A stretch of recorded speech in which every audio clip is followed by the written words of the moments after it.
మురళీ సార్కి, మల్లయ్య గారికి మరియు గాబ్రియల్ గారికి, మిగతా మిత్రులందరికీ కూడా జై భీములు.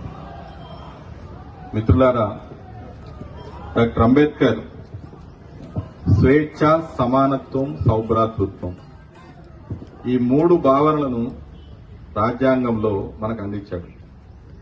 స్వేచ్ఛ లేనిదే మనం ఏమీ చేయలేము. ఆ రోజున్నటువంటి ఈ రోజుకి ఉంది అసమానత్వం. ఆ రోజు ఉన్నటువంటి అసమానత్వాన్ని తన కళ్ళారా చూసి అనుభవించి సమానత్వాన్ని కోరుకున్నాడు ప్రజలందరి మధ్యలో.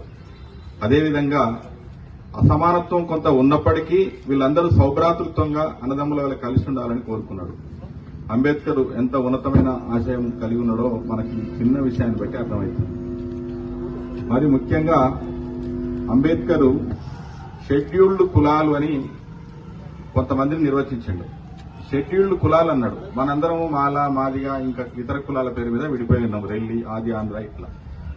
మన దగ్గర ఉన్న తెలంగాణ, ఆంధ్రలో ఉన్నటువంటి 56 కులాలు సపరేట్ గానే ఉన్నాం. షెడ్యూల్డ్ కులాలుగా ఆయన ఎందుకు చెప్పిండు అంటే వీళ్ళందరూ కలిసి షెడ్యూల్డ్ కులాలుగా ఏర్పడతారు. మరియు బేసిక్ కులాలందరూ కూడా బ్యాక్వర్డ్ క్లాస్ అని ఇంకా కొన్ని వందల కులాలను ఒకటే కులంగా ఏర్పరిచినాయి. ఈ షెడ్యూల్డ్ కులాలు, ఈ బ్యాక్వర్డ్ కులాలు కలిస్తే ఖచ్చితంగా రాజ్యాధికారాన్ని సాధిస్తారనేది అంబేద్కర్ భావన. కానీ ఈ రోజు కూడా ఇది సాధ్యం కావట్లేదు. అంబేద్కర్ భావనను మనం ముందుకు తీసుకుపోతలేము. అంబేద్కర్ భావనని మనం అర్థం చేసుకోవట్లేదు. ఇంకోటి, 1936లోనే అంబేద్కర్ ఇండిపెండెంట్ లేబర్ పార్టీని స్థాపించిండు. బ్రిటిష్ వారి కాలంలో బాంబే ప్రావిన్స్ లో 15 సీట్లలో పోటీ చేసిండు. ఆ రోజు 13 సీట్లు గెలిచిండ్రు. 2 సీట్లు జనరల్ సీట్లు కూడా గెలిచిండ్రు. అంటే రాజకీయాలకు మనం అతీతంగా ఉండకూడదు. రాజకీయాలే మన జీవితాలను మారుస్తాయి. రాజకీయాలే మన దేశ భవిష్యత్తును మారుస్తాయి. ఇవాళ బీసీలు, ఎస్సీలు, ఎస్టీలు వీళ్ళు ఎవరైతే ఉన్నారో షెడ్యూల్డ్ కాస్ట్, అందులో 100 మంది ఉన్నారు. వాళ్ళందరూ కలిసి ఒకటే కులం. షెడ్యూల్డ్ ట్రైబ్ ఎవరైతే ఉన్నారో వాళ్ళందరూ కలిసి ఒకటే కులం. బ్యాక్వర్డ్ క్లాస్ ఎవరైతే ఉన్నారో వాళ్ళందరూ కలిసి ఒకటే కులం. ఈ 3 కులాల భావన గనక ఒకటైతే ఈ మనువాదులు కాదు, అసలు భారతదేశాన్ని ఎవరు కూడా ఏం చేయలేరు. ఈ రోజు ఉన్నటువంటి లౌకిక అనే భావన లేదా సోషలిస్ట్ అనే భావన, ఈ రెండింటిని గనక తీసేస్తే చాలు, ఇంకా వాళ్ళు మేము ఏదైనా ఆటాడుకోవచ్చని చూస్తున్నారు.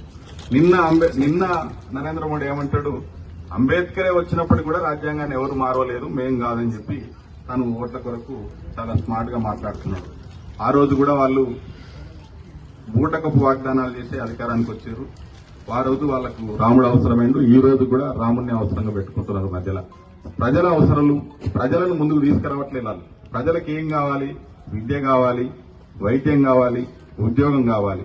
ఈ మూడింటి గురించి మన నరేంద్ర మోడీ ఏ రోజన్నా మాట్లాడిండారు? ఏ రోజు కూడా మాట్లాడారు. వాళ్ళు ఎంతసేపటికి మభ్యపెట్టే మాటలు మాత్రమే మాట్లాడతారు. రాజకీయాలకు మనం దూరంగా ఉండకూడదు. అందుకే అతను ఇచ్చినటువంటి ఎడ్యుకేట్, ఆర్గనైజ్, మనందరం కూడా ఆర్గనైజ్డ్ గా లేము. మనందరం కూడా ఎడ్యుకేషన్ కలిగి లేము. మనందరం కూడా పోరాటం చేసే తత్వంతో లేము. కాబట్టే ఆయన 3 నినాదాలు ఇచ్చిపోయిండు. ఈ స్వేచ్ఛ, సమానత్వం, సౌభ్రాతృత్వాన్ని వాడుకొని మనం ఈ సమాజాన్ని ముందుకు తీసుకుపోవాల్సిన అవసరం ఉంది. మిత్రులారా, ఈ చిన్న సమయాన్ని నాకు కేటాయించినందుకు ధన్యవాదాలు. జై భీమ్.